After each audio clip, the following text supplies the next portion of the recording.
Golnik Tsongas. The unemployment rate is higher in Fitchburg and Gardner than the average across Massachusetts. While many people still struggle to find work, municipal and school district officials have seen state and federal aid levels dry up. What is your strategy to help these communities, and what message would you give to local officials about balancing priorities and resources as they look ahead? Well, I think creating jobs is the most important issue we face as a country. As you know, we've come through one of the greatest challenges to our economy since the Great Depression, in which we experienced a free fall of the magnitude where we were losing 800,000 jobs a month in the last month of the Bush administration. And this last month, we gained 103,000 private sector jobs. We have a long way to go. We've had 31 months of private sector job growth. We've added over 5.1 million jobs. And so obviously we've come a long way if you consider where we were and where we now are. But we still have more work to do. So I referenced the President's Jobs Act that has yet to be brought to the floor for a vote. But here in our district, there is much we can do on the ground, and that is the philosophy I bring to my service. I went to Washington to make a difference. And so I feel it was important that we stop the free fall. I've been heavily involved with small businesses, innovative companies that are the platform for growth. I actually visited with a number of yours here in Fitchburg soon after I knew that Fitchburg would become part of the new 3rd District to see what kind of innovation was taking place here. And if all these things hold promise, but they need an engaged partner. So whether or not it's funding for a program called the Small Business Innovation Research Program, it's an across-the-board funding for small businesses that are highly innovative, whether it's a research and development tax credit that helps create a federal partnership with those who are innovating, much work to do. Rebuttal. Thank you very much. Well, it's no secret that the single biggest challenge we face as a country is our unemployment problems. It's a crisis, and we have one here right in this district. Many of the cities in this district have unemployment that's 2% higher, in some cases double the state average. We talk about the state and federal aid and things of those issues. Well, the stimulus package was merely a band-aid for this. And again, I know Representative Tsongas will disagree with me on this. 3.5 million jobs are created for $800 billion at a cost of $225,000 a job. It didn't work. It hasn't worked. There's no substitute for creating jobs, sustainable jobs. And those aren't created by the federal government. Those are created in the private sector.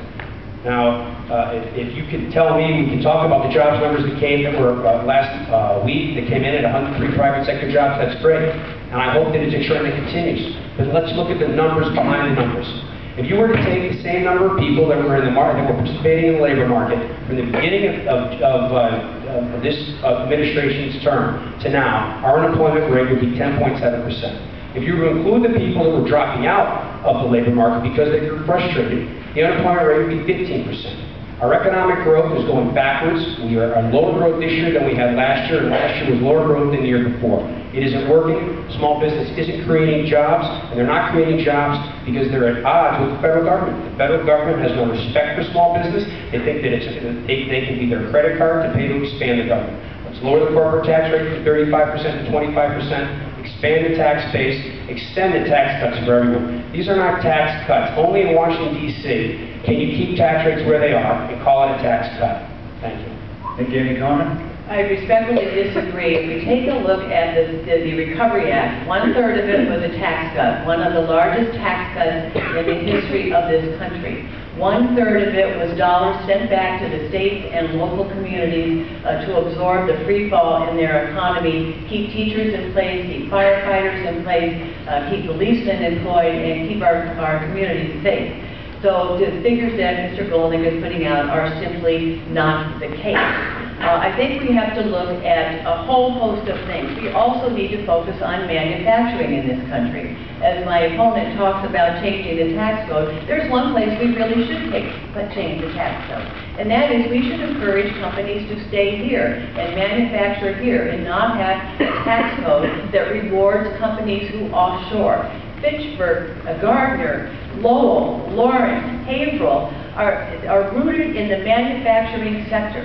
And we can best support jobs in these communities if we do everything we can to make it in America. John, I'll ask for it. Sure, thank you. Of the $800 billion stimulus package, Representative Tsongas talks about a $288 billion largest tax cut in the history of this country. But let's again look at this. $70 billion of that was the AMT patch. That was keeping the AMT rates at where they were. So again, only in Washington, D.C. can you keep rates where they are and still call it a tax cut. $135 billion of that $288 billion was for tax rebates. A large percentage of these people didn't pay any taxes at all. So if you're not paying taxes and getting a tax rebate, that's not a tax break. I will say this, even if we take out that 1/3, that's leaving $80 billion, by the way, which is basically 5% of our budget deficit.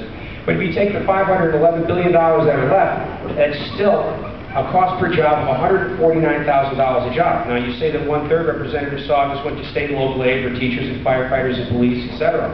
But at the end of the day, when that money dries up, these people are out of work.